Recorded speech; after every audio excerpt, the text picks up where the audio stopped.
हाँ hello everyone, welcome to Ever Studies में आपका स्वागत है। तो इस वीडियो में हम डिस्कस करेंगे कॉमन इंटरेस्ट टेस्ट के बारे में कि कॉमन इंटरेस्ट टेस्ट क्या है। तो ये हाल ही में क्यों न्यूज में बना हुआ है। तो देखिए, अभी हाल ही में यूजीसी ने एक डिक्लेयर किया है कि जो सेंट्रल यूनिवर्सिटी है वो अपने यहाँ एडमिशन स्टूडेंट को तभी दे पाएंगे जब वे CUET इंट्रेंस टेस्ट देंगे, ठीक है। या फिर जो कॉमन यूनिवर्सिटी एंट्रेंस टेस्ट में जो भी विद्यार्थी रैंक करेंगे उसी आधार पर उन लोग बच्चे को एडमिशन दिया जाएगा।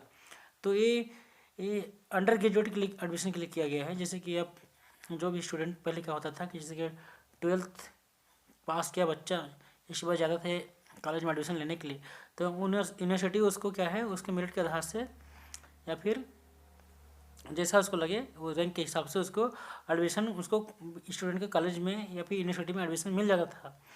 लेकिन अब क्या किया है यूनिवर्सिटी ने, यूजीसी ने किया है, गाइडलाइन जारी कर दिया है कि अब सेंट्रल यूनिवर्सिटी में एडमिशन वही बच्चे ले पाएंगे जो जो जो कॉमन यूनिवर्सिटी इंट्रेंस टेस्ट देंगे, क्योंकि इसी के आधार पर उनको एडमिशन दिया जाएगा। तो देखिए, देश के लगभग सभी जो 45 सेंट्रल यूनिवर्सिटी है उनको क्या है समान विश्वविद्यालय प्रवेश प्रक्रिया के आधार पर बच्चों को एडमिशन देना होगा। और क्या है, स्नातक पाठ्यक्रम में प्रवेश हेतु आपका 12वीं बोर्ड की परीक्षा के अंकों पर अब विचार नहीं किया जाएगा।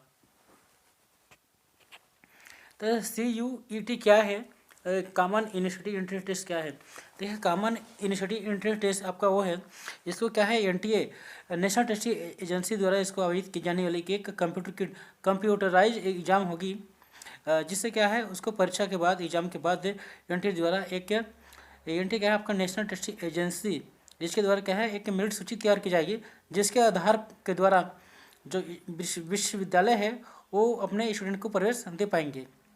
यह प्रवेश परीक्षा सभी जो सेंट्रल यूनिवर्सिटी है उसके लिए लागू होगा, और इसे अगर स्टेट गवर्नमेंट इसको या फिर निजी या फिर डीम्ड यूनिवर्सिटी इसको अपनाती है तो उसके लिए भी अच्छा होगा।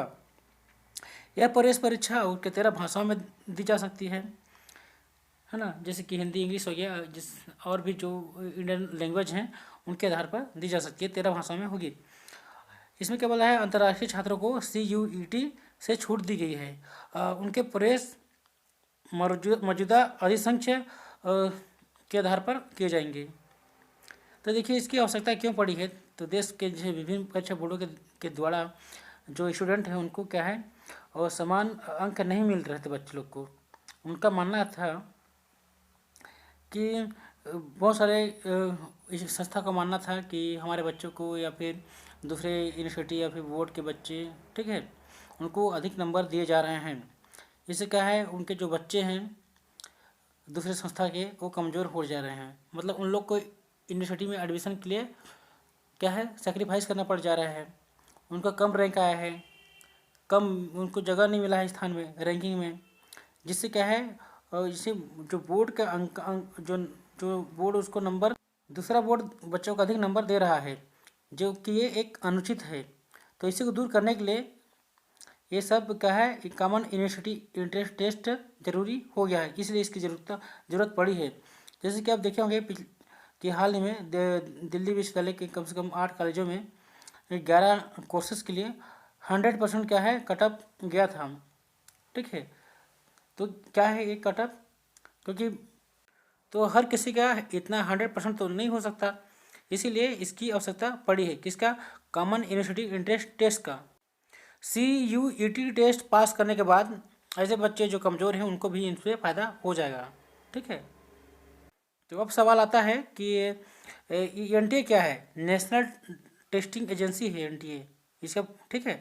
2017-18 के जो बजट था उसमें केंद्रीय क्या है मंत्रिमंडल के द्वारा नवंबर 2017 में देश के उच्च शिक्षा संस्थानों हेतु परीक्षा आयोजित करने के लिए एक क्या है एक बोर्ड बनाने के लिए बात कही गई थी, जिसके एवज में इसकी स्थापना की गई है। किसको, नेशनल टेस्टिंग एजेंसी की स्थापना की गई है। और नेशनल टेस्टिंग एजेंसी का है एक आत्मनिर्भर और ऑटोनॉमस बॉडी होगा, जिसका मुख्य परीक्षा संगठन के रूप में कार्य करेगा, ठीक है। नेशनल टेस्टिंग एजेंसी की स्थापना करने को इसमें क्या है मंजूरी दे दी गई थी, ठीक। नेशनल टेस्टिंग एजेंसी का संरचना अगर देखोगे तो इसमें क्या है राष्ट्रीय परीक्षा एजेंसी है, इसका एक अध्यक्ष होगा, एक प्रख्यात शिक्षाविद होगा इसमें, जिसकी नियुक्ति क्या है शिक्षा मंत्रालय के द्वारा की जाएगी। इसका मुख्य कार्यकारी अधिकारी होगा, चीफ एग्जीक्यूटिव ऑफिसर होगा, सीईओ होगा, और महानिदेशक होगा, और इसकी नियुक्ति गवर्नमेंट के द्वारा की जाएगी। इसमें एक बोर्ड ऑफ गवर्नेंस होगा, जिसमें परीक्षा करवाने वाले संस्था के सदस्य इसमें क्या है शामिल हुए। महानिदेशक की सहायता के लिए शिक्षाविदों विशेषज्ञों की अध्यक्षता में 9 कार्यक्षेत्र गठित किए जाएंगे। तो देखिए फाइनेंस इसको एनटीए को फाइनेंस कौन करेगा। देखिए नेशनल टेस्टिंग एजेंसी को 1 वर्ष पहले अपना संचालन शुरू करने के लिए भारत सरकार की ओर से 25 करोड़ रुपए का एक मुफ्त अनुदान दिया जाएगा, जिसके बाद यह एजेंसी आर्थिक रूप से क्या है आत्मनिर्भर सेल्फ डिपेंडेंट बन जाएगी। तो इस तरह एनटीए काम करेगा, ठीक है।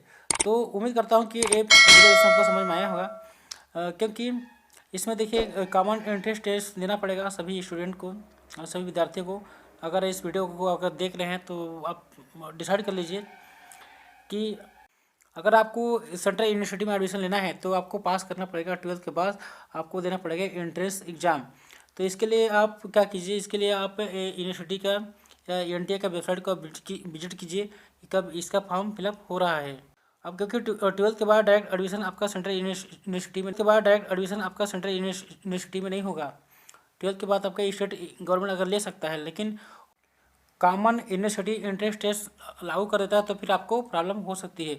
इसीलिए आप कॉमन यूनिवर्सिटी एंट्रेंस टेस्ट दीजिए ताकि आप अच्छे एक रैंक होल्डर बने और यूनिवर्सिटी में आपको ईजी एडमिशन मिल सके। तो ठीक है दोस्तों, वीडियो देखने धन्यवाद।